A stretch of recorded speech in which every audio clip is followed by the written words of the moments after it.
All right, hello and welcome to That's the Point, where we talk about the business and periodically the science behind construction technology. My name is Corey Meyer. Hanging out with me today is my colleague Jonathan Stickle. What's up, man?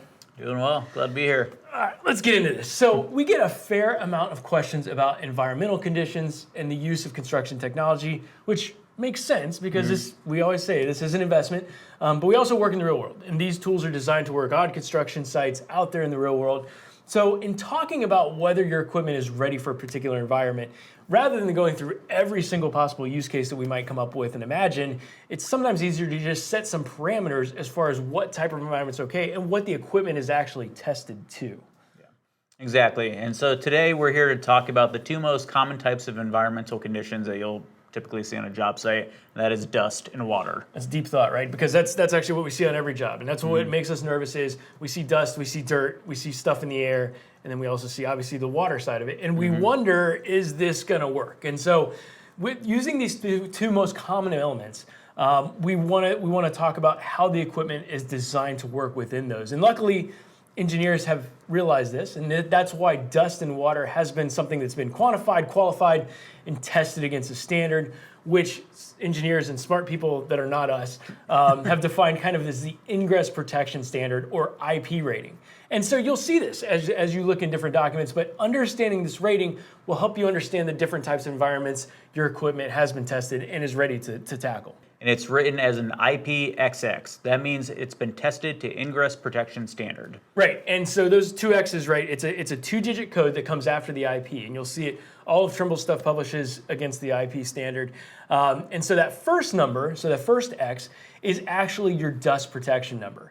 And then the second number is your water protection. So in that one simple IP code, you can then get a complete picture of how the equipment is designed to stand up against dust and water, which are the two big concerns on a job site. And so for the vast majority of Trimble's building sensors, like total stations and such, we see that they're rated to IP55.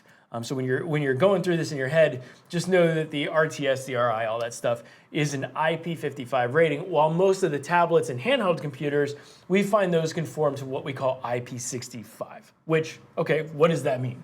Exactly. And you have the answer. I do have the answer.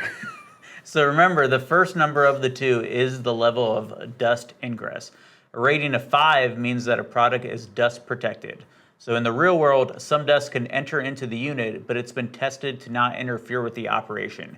It keeps the bad stuff out, but it's not a hermetic seal. Right. So when they put these into these dust cabinets and they begin blowing dust around for the IP testing, right? They're blowing dust from every which way, and it's kind of floating, and it's trying to seep into it, right? And what they found is that there will be a little bit of dust found in that, but it doesn't affect the operation. So the instrument continues to work. So even back in our service center here, like you will see, like when we open up units, we will see a little bit of dust in there that we clean out, that we can blow out. But really, it's not doing anything to the operation of the gear.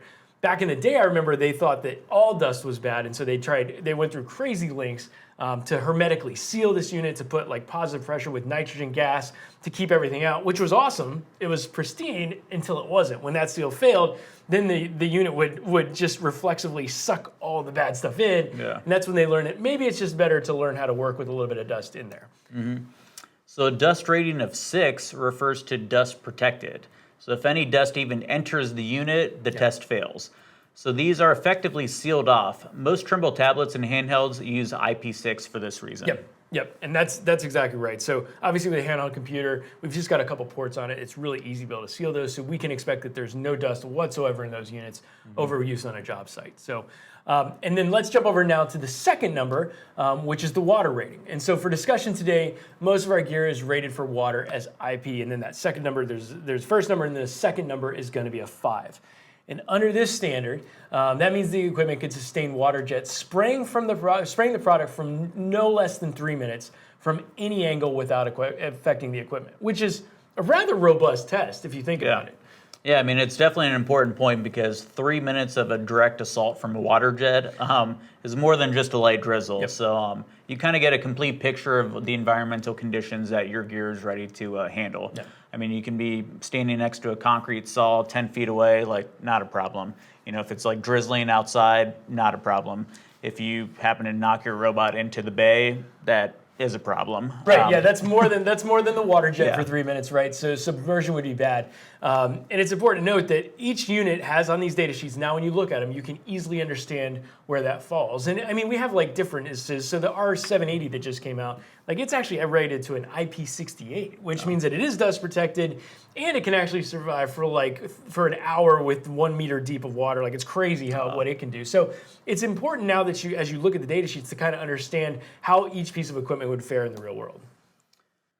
Wow, that was a lot of information. But IP ratings can actually mean something, and they can help you understand the limits that your equipment can be expected to operate within. Yeah, and it's really a simple concept that now it's one of those things that once you see it, like you can just immediately know what they're talking about when you see that number in the data sheet. So that was a lot, man. That was a fun one to unpack. It was a lot of info. Yeah, it was a lot of info. Yeah, I need a breather after this.